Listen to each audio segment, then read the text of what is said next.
Western Cape community's plea for RDP housing have been falling on deaf ears since 1994.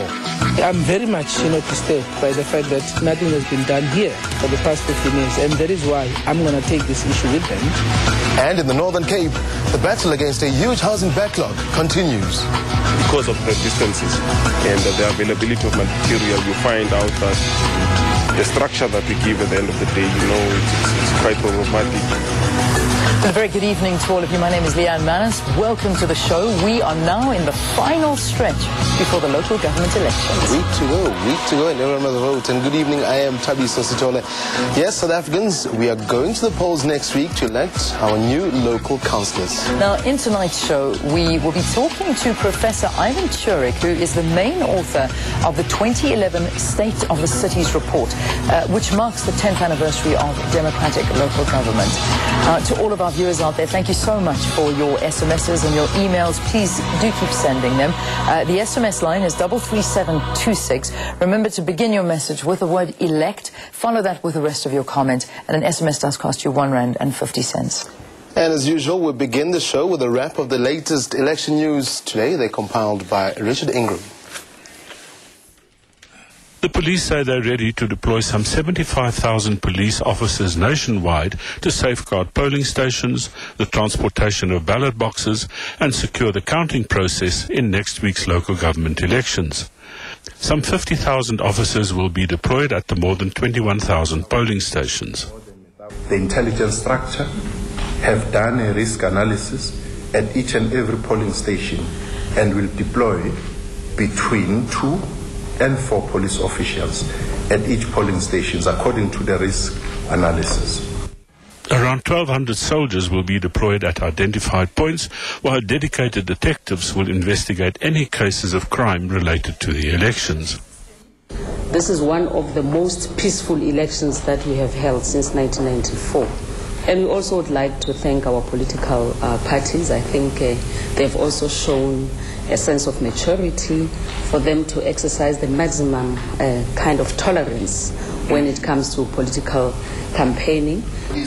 The National Police Commissioner, Becky Cele, urged members to show constraint while policing the elections, but warned that no unruly behavior would be tolerated. In Gauteng and in Cape Town, politicians today concentrated on commuters. In Johannesburg, the ANC president, Jacob Zuma, was at Park Station and the Wanderers taxi rank. He said the campaign is peaking at the right time and people are ready to cast their ballots. Of course the ANC is going to win.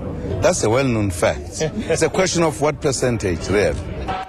In Pretoria, the ANC Deputy President, Kgalema Motlanthe, canvassed voter support at the City Station and the Belombre Station in Marabastad before sunrise. Mr. Motlanthe reiterated the importance of everyone's vote. We've also been in farm areas.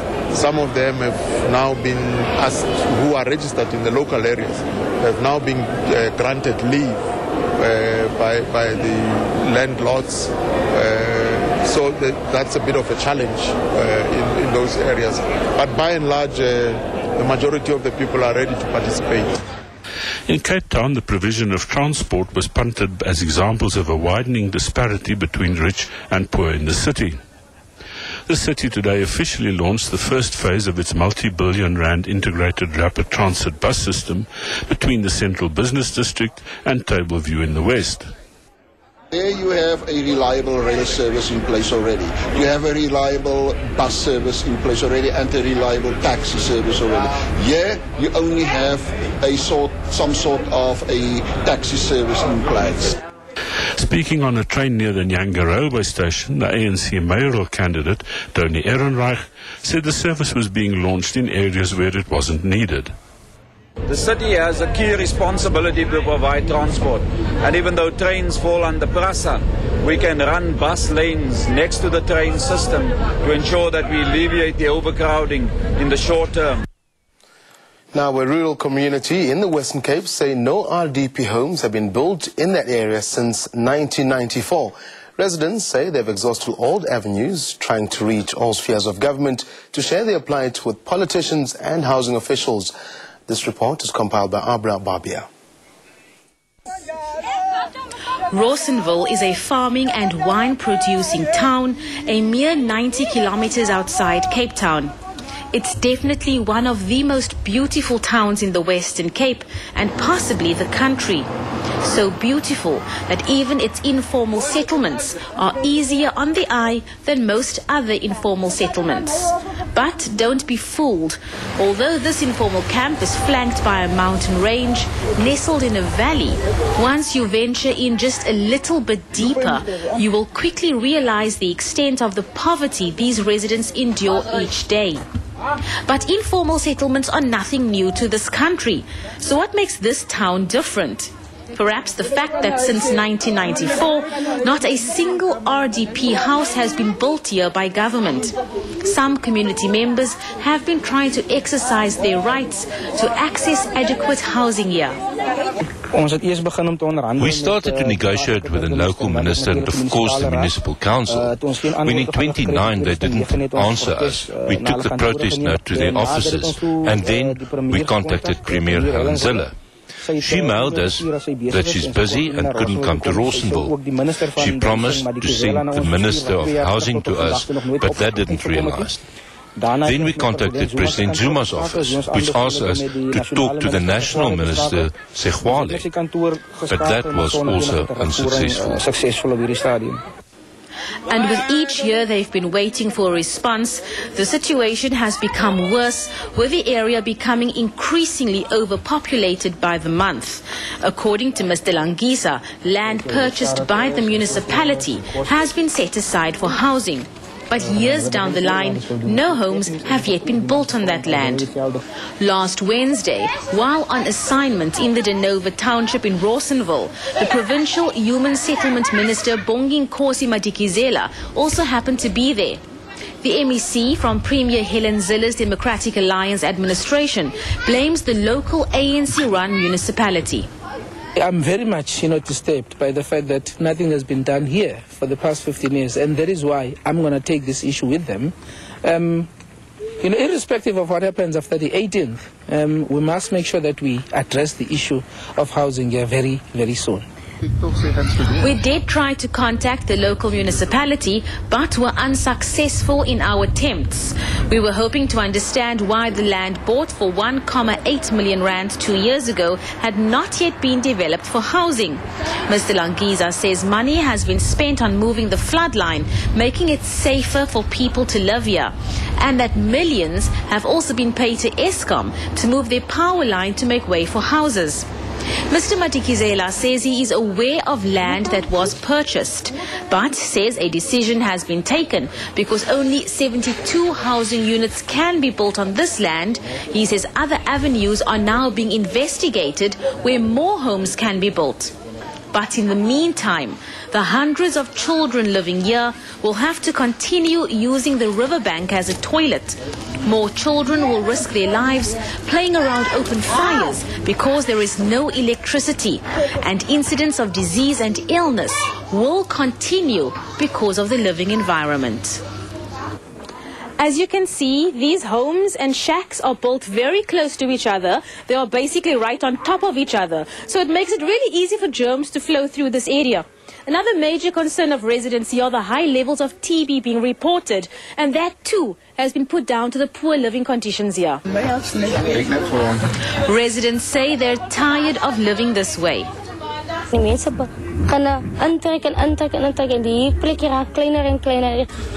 Ms. Bernardi feels there is a link between the living conditions here and the spread of HIV as well. You're walking yourself into a death trap if you come here, because this place is full of sicknesses, illnesses. It's election time now. The people want to react now to this, only now. And the epidemic has grown a lot since then. Now what are we supposed to do? Mr. Langisa tells us exactly what they plan to do.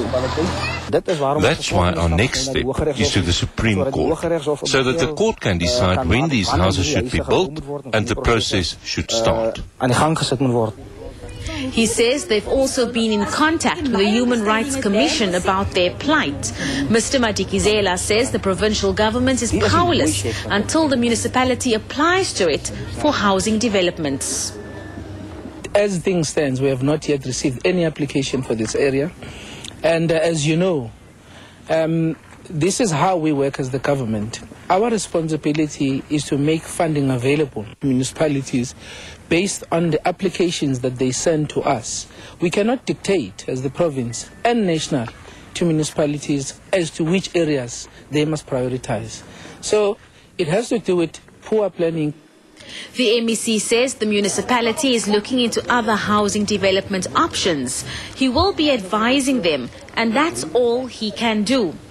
But with the rainy season fast approaching, the beautiful mountain range flanking Rosenville will soon be capped with snow. And talk of looking into other housing developments and submitting applications and paperwork and red tape is nothing but cold comfort for these residents. Abra Barbia, SABC News, Rosenville. Now, with a story in mind, according to the 2011 State of the Cities report published by the SA Cities Network, the growth of urban municipalities leads to poor services and informal settlements.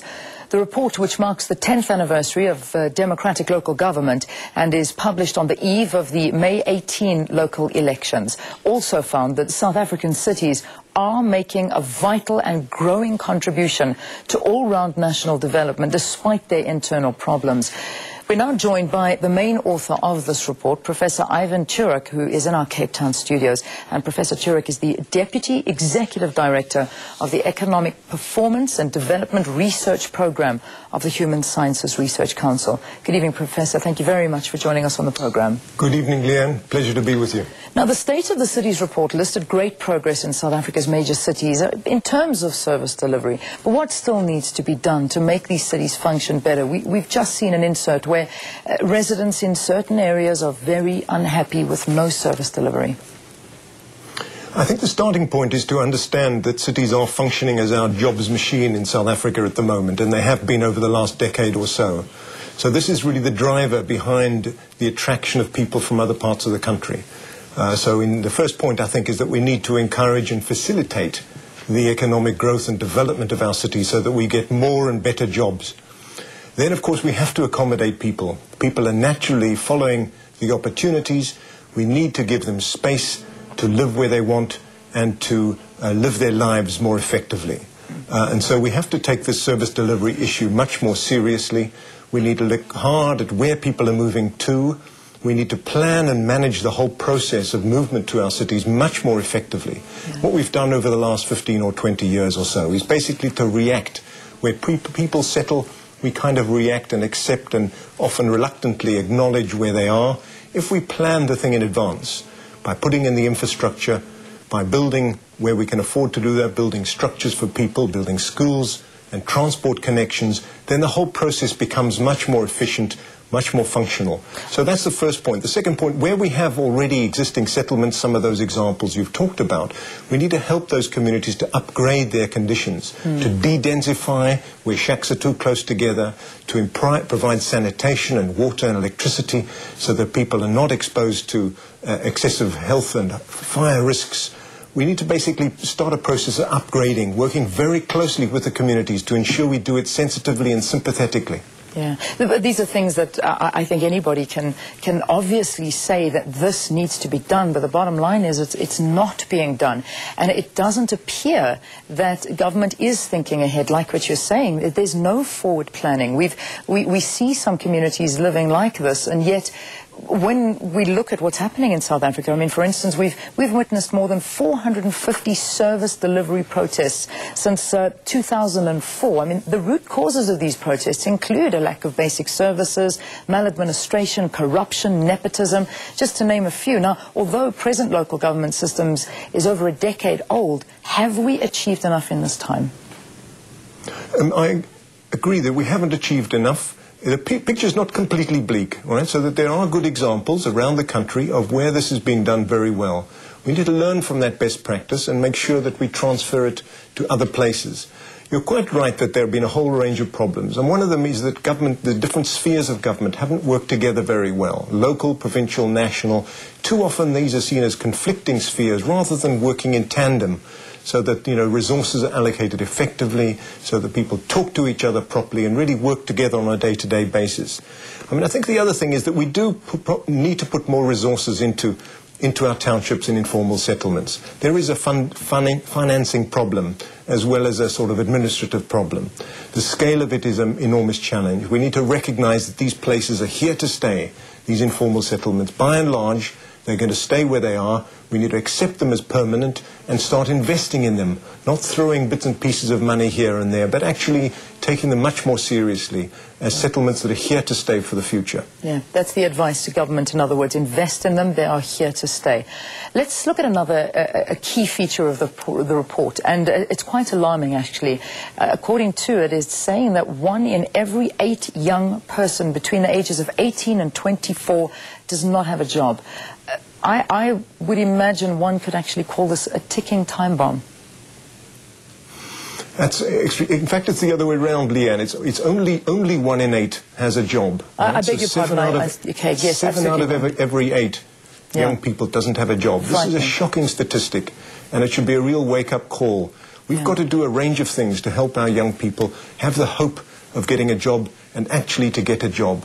We've got to address the skills and educational qualifications of young people. Even when they've left school, we have to set in place remedial programs to give people literacy and numeracy skills. Nobody's going to employ them if they can't read and write.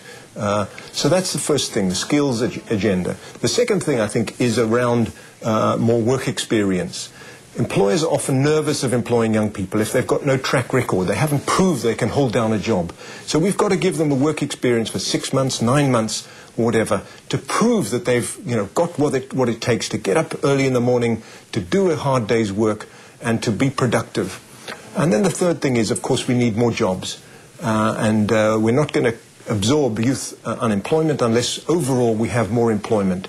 And so that's a critical issue of how are we going to create more jobs in this country. Yeah. How do we create more jobs? I mean, we know that we have got our president saying that he wants 225,000 jobs created. How do we go about doing something like this when we're talking about figures like you're saying? It's obviously a huge challenge, and it's the #1 priority for South Africa. And the first thing I think we have to do is we've got to improve the economic infrastructure. There are some basic things that we're not doing well. Energy, supply of electricity. We know about blackouts. We've got to make sure that we have enough electricity to enable business to keep growing, including in the mines, including manufacturing and other parts of the economy. Other aspects of infrastructure. We heard about the transport issues and congestion and overcrowding. You know, this is a major source of inefficiency in our cities and towns. So we've got to invest more in public transport to enable our cities to function more effectively. I think the second area of work is around supporting enterprise, supporting new businesses, supporting existing small and medium-sized businesses to grow and develop.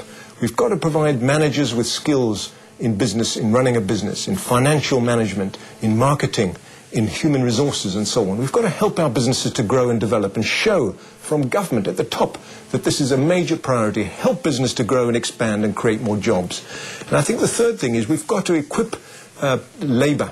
This goes back to the skills agenda. We've also got to ensure that the workers and the unemployed have the skills that employers want to recruit them so that they're productive and are going to contribute usefully to business growth and economic development. All right, let's leave it there for this evening. Professor Turok taking part in our special pre-election show. Professor Ivan Turok is the Deputy Executive Director of the Economic Performance and Development Research Program of the Human Sciences Research Council. He was speaking to us from our Cape Town studios. And again, just to reiterate the figure that was said a bit earlier, it's showing that 1 in every 8 young people between the ages of 18 and 24 does have a job. That means 7 people out of 8 don't have a job. That's frightening. All right, stay tuned. We've got a lot more election news right after this break. Stay tuned.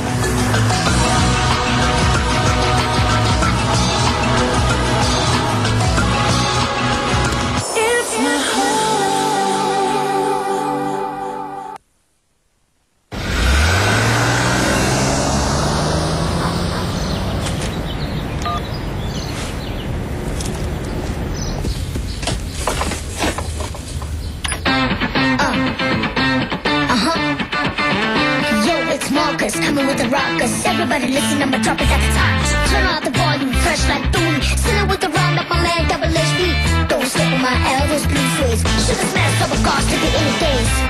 And I get what I want. Even got digits for Tanya for her. But I stay freshly grounded, and the girls just really, really like it. My tomorrow a new day. Everybody in the world now you say. Of course I'm special, but with the gang I'm instrumental. They say no we can't, we say yes we can. Remember it's you and me and what? I woke up this morning. Yeah, I woke up, 'cause you know it's a new day.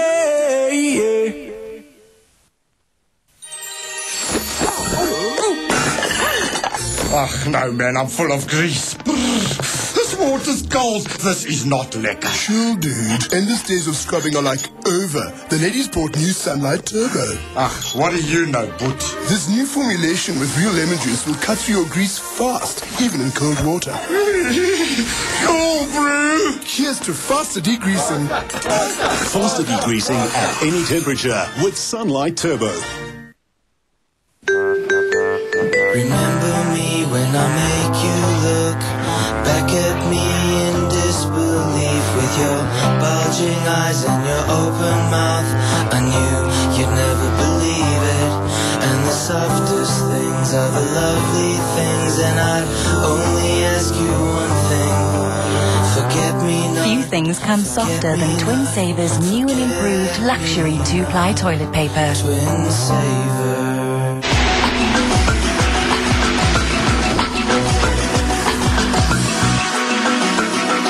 Welcome back. You're watching a special pre-election program on SABC2, and we're coming to you live from our studios in Auckland Park, Johannesburg. Now, housing is another one of those most talked about topics in the run-up to next week's local government elections. Let's take a look. The government yazam nayi corruption iningi akenzi kahle ngoba nami ngiyayifuna kumanje mangiyo apply abantu engikhuluma nawo bangishonisa le nale. Rome was not built in a day, my boy. Problem ya rona ntsheri hlokang ke mosebetsi fela. Akakenzi lutho government. Endaweni especially endaweni zabantu abaphansi akho manzi akho mbani. Yabo nama toilet sengama bucket la alahlala. There's still a lot of squatter camps around South Africa. Even in the houses there's shacks in the yards, so I don't think it's enough. Bayazama impela into nje kuphela nje ukuthi nje izindlu zabo zama-DP zona bezingakho ngendlela eyakheka kahle ziyadilika. Uhulumende yena uyazikhupha izindlu qha ngabantu aba bangoneliyo. Umuntu ke nyani kasozenele uzawusoloko enesikhalazo kodwa yena uhulumende uyazikhupha izindlu. Interesting. Now, after the break, another one of the many independent candidates in next week's local government elections tells us why a vote for him will not be a wasted one. Stay tuned.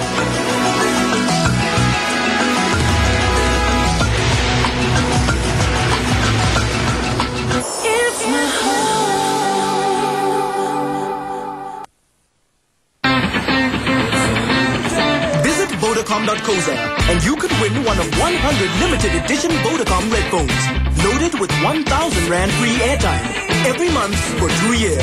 Imagine the possibilities. And they say no we can't, and we say yes we can. Remember it's you and me together. I woke up this morning. It's a new day. Supposed to get an autograph. I'll get it.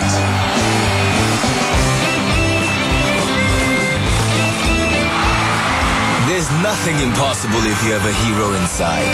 Now there's a hero inside new Omo Multi-Active. Its max clean particles remove tough dried in stains in one swift step. No more scrubbing and rubbing with bars. You're my hero. Omo, dirt is good. Knorr spaghetti bolognese. Let's have a race. Which is quicker, the pasta or the bolognese? Pasta. Ready, steady, go. The race has begun. Pasta's in. I'm browning the onions and mince. Knorr puts mum in the lead. It's done. Bolognese wins. This bolognese is a winner. Carol, amazing. Next time, win. doing the sauce. Spaghetti bolognese tonight? A long time ago, I started using Robertson's herbs and spices to season chicken. I combined chicken spice and rosemary with lemon juice and spread the mixture under the skin so the flavors cook right through. Things have changed over the years, but not the way I cook chicken. Robertson's, what's your combination? SMS chicken to 33729 to receive this tip.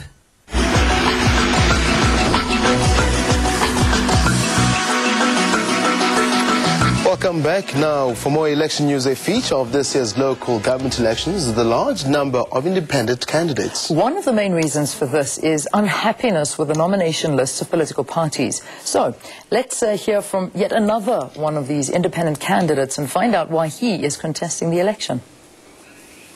We will call public meetings every once a month as one people of Orlando so that we determine what must happen, who must do it, when must it be done. That is one. Second to that fact is that as the people of Orlando, we need to control our own economy. We need to bring the business people together and begin to chant their way forward in terms of the business. We need to bring the education sector together and see how best we can improvise and improve on our education system in Orlando. We need to recreate that system of maternity, mobile maternity wards, but with that you need to create as well a senior citizen mobility clinic where our old people don't rush to clinics to get medication, but they get checkups and in their homes at the comfort of their houses. Well, that's it for the evening. Indeed, that's time flies when you're having fun. Unfortunately, it does, and it's caught up with us so badly that the promised insert about the housing struggle in the Northern Cape, we're not going to be able to show that. We'll have to hold that and show it to you later on this week. But tonight's show is available on www.sabc.co.za/elections. Now, in tomorrow's show, we take a look at the achievements of 17 years of democracy in South Africa. The figures for the provision of housing, electricity, clean water, sanitation, as well as social grants since 1994 are truly mind-boggling. They really are. Please tune in again tomorrow. Have a fantastic evening. Thanks for watching, everyone. Good night. Good night.